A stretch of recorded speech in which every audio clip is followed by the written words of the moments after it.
আমাদের এইটা বিশ্বাস করতে বাধ্য করা হয়েছে যে রাজাকারের দাড়ি টুপি ছিল, পাঞ্জাবি পরে তারা নারায়ে তকবীর বলে বাঙালিদের উপরে ঝাঁপায় পড়ত, আর জামায়াতে ইসলামীর কর্মীরা ছিল রাজাকার। ঠিক কিনা বলেন? রাজাকার বললে তো এটাই আমাদের চোখে ভাসে ওঠে। আমি আগের ভিডিওতে দেখাইছি যে সেই সময় পত্রিকার ছবি, আর দেখাইছি যে রাজাকারেরা সামরিক ইউনিফর্ম পরত, তাদের দাড়ি টুপি পাঞ্জাবি ছিল না। আজ আমরা একটা বিদেশি রিপোর্টের 2টা ভিডিও দেখব রাজাকার নিয়ে। জামায়াতে ইসলামী মুক্তিযুদ্ধের বিরোধিতা করছে, এটা ঐতিহাসিক সত্য। আবার এটাও সত্য রাজাকার বাহিনীর সাথে জামায়াতে ইসলামীর সম্ভবত কোনো সম্পর্কই ছিল না। আজকের ভিডিওর পরে এইটা পরিষ্কার হবে। আজকে যেই ভিডিও দেখব সেখানে আমরা দেখাবো কোন রাজনৈতিক দল রাজাকার বাহিনী সৃষ্টি করেছিল, আর 71 সালে রাজাকাররা আসলে কি করত। আমরা একটু পরেই যে রিপোর্টটা দেখব সেটা এপির রিপোর্ট। আসুন আগে দেখে নিই। সাবটাইটেল দেওয়া আছে, যদিও ইংরেজিতে সাবটাইটেল দেওয়া আছে, বুঝতে অসুবিধা হবে না। There are between 80 and 100,000 Mufti Bahini operating within East Pakistan.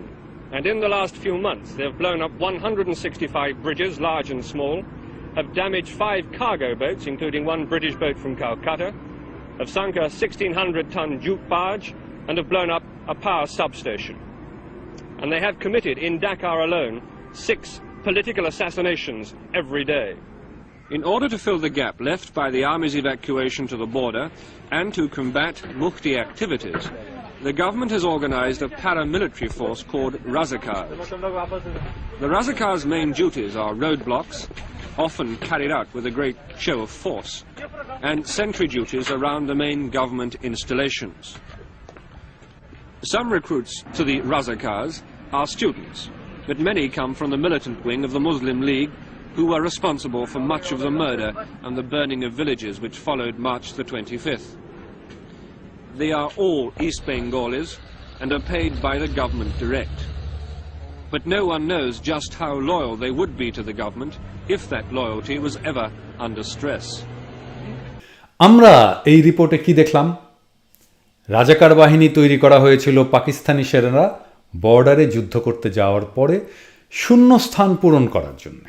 তাদের কাজ ছিল রোড ব্লক করা, গুরুত্বপূর্ণ সরকারি স্থাপনা পাহারা দেয়া, আর মুক্তিবাহিনীকে মোকাবেলা করা। ইউনিফর্মটা কেমন ছিল দেখেন, খাকি পোশাক আর খয়েরি টুপি। এটাই ছিল প্রিডোমিনেন্টলি রাজাকারের চেহারা। তারা ছিল মুসলিম লীগের কর্মী, জামাতে ইসলামীর কর্মী না। তাহলে রাজাকার মানেই জামাতে ইসলামী কেন বলা হয়? কারণ মুসলিম লীগ তো নাই দল হিসাবে, তো কুপাইয়া তো লাভ নাই। মুসলিম লীগের ব্যাগেজ জামাতের কান্দে চাপাইয়া যদি ইসলাম কোপানি যায় তাহলে অসুবিধা কি? আচ্ছা, আর একটা ইন্টারেস্টিং জিনিস দেখি।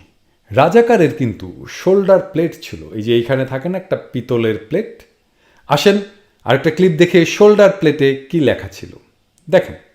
দেখেন রাজাকার লেখা আছে ইংরেজিতে, দেখলেন তো?